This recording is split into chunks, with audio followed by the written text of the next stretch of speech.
HDFC લાઈફના પરિણામો સારા થયા હતા અને કંપનીના ન્યૂ બિઝનેસ માર્જિનમાં ઉછાળો જોવા મળ્યો હતો. સાથે જ નફામાં સામાન્ય ઘટાડો છે. વધુ વાત કરીએ કંપનીના મેનેજમેન્ટ સાથે. कंपनी एमडी और सीईओ विभा पडलकर अपनी साथ जोड़ाए गया है. मैम स्वागत है सीएनबीसी बाजार में. फर्स्ट ऑफ ऑल तो ये समझना चाहेंगे कि जिस तरह से हमने एक ग्रोथ के आउटलुक को देख रहे हैं, कोविड के वक्त चलते हुए हमने देखा था कि एक अच्छे खासे ग्रोथ देखे थे. अब इस क्वार्टर में जिस तरह से हमने ग्रोथ को देखा है, क्या आउटलुक आप FY22 के लिए देंगे? First half of the year हमारे लिए काफी सेटिस्फाइंग था क्योंकि we went through a pandemic और जब भी हम मई जून में थे तभी ऐसे लग रहा था कि ये काफी मुश्किल है, लेकिन we like you said we ended up at about 23% growth. Renewal growth भी काफी स्ट्रांग था एट 18%. और हमारे सभी चैनल जो है एजेंसी से लेके banker to direct all of them did well. Market share हमारा in terms of number 1 position and on overall in the private sector we were able to hold on to it. हमारा individual market share भी काफी strong रहा eight 16.2%. Annuity business did exceedingly well at 47% growth. Protection, overall protection, individual and group also did well. हमने 41% growth पाई है. New business margins भी expand हुए थे at about 130 basis points to end at 26.4%. Last year यही period में 25.1% था. और embedded value growth हमने 23% ग्रोथ देखी है. So overall very good. In terms of outlook मैं काफी ऑप्टिमिस्टिक हूँ. ऑफ कोर्स अगर कोविड वेव 3 ना हो तो we should be back to normalcy and building from here, क्योंकि लोगों को ये अभी महसूस हो रहा है कि without insurance they are out on a limb. It is better to have insurance, both health and life insurance, as well as protection for their old age. तो अभी वो हमसे पूछ नहीं रहे हैं कि why do I need insurance like they used to maybe 2-3 years ago. तो all of this should translate into latent demand. Right.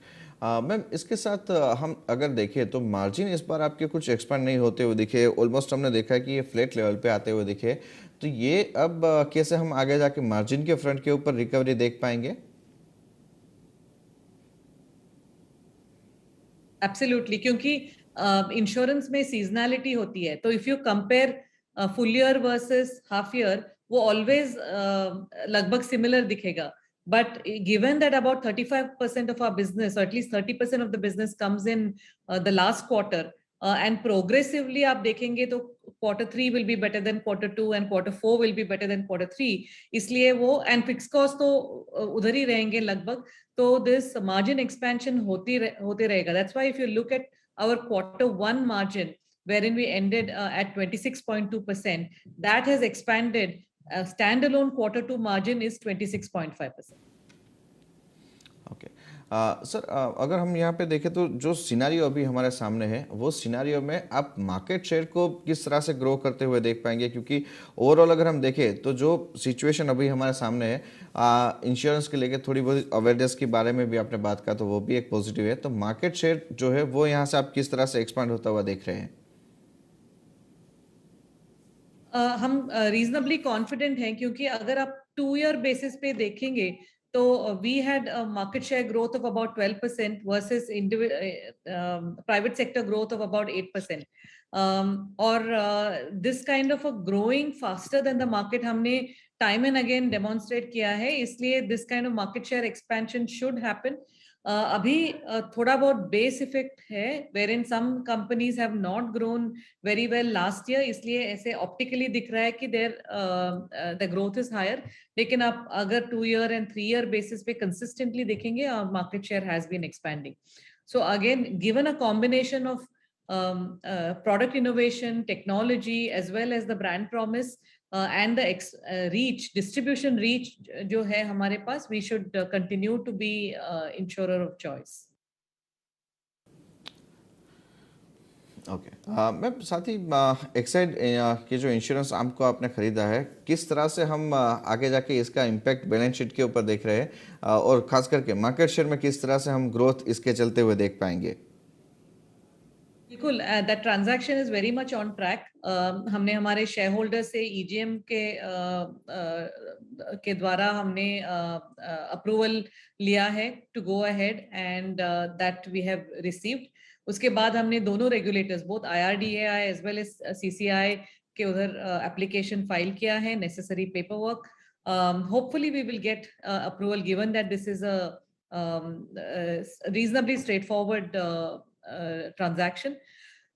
So we are hoping कि अगर Q4 में अप्रूवल आ जाए और end of Q3, that will be great. एक बार आ जाने के बाद combined entity, the market share, उनका market share about 1.3% है, so about give or take slightly less than 10% of ours, so that should add लगभग every metric, whether it is assets under management or embedded value or top line, should increase by about 10%.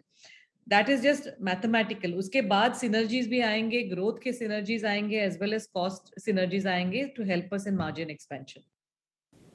Okay ma'am, lastly जो mortality provision Covid के second wave के चलते हमने किए थे, वहाँ पे अभी किस तरह का सिनारियो है? क्या यहाँ पे अभी वो अमाउंट बुक्स के ऊपर वापस आ चुकी है?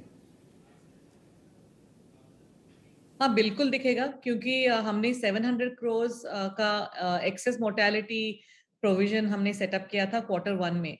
आउट ऑफ दैट 700 crores हमने सिर्फ 556 crores एक्सेस मोर्टेलिटी में पेमेंट किया, विच मीन्स दैट 144 crores हमने यूटिलाइज नहीं किया है, वो अभी भी हमारे पास है बैलेंस शीट में। To that we have added another 60 crores. So as of 30th of June, we are 30th of September, we are carrying forward 204 crores of additional provisions. So हम reasonably comfortable हैं कि in case further deaths were to happen, जो और deaths have happened लेकिन हमको inform नहीं किया है अभी तक for various reasons, that should also very comfortably cover that. इसके बाद I don't think we would really be requiring any further provisions that are needed to be made for wave 2.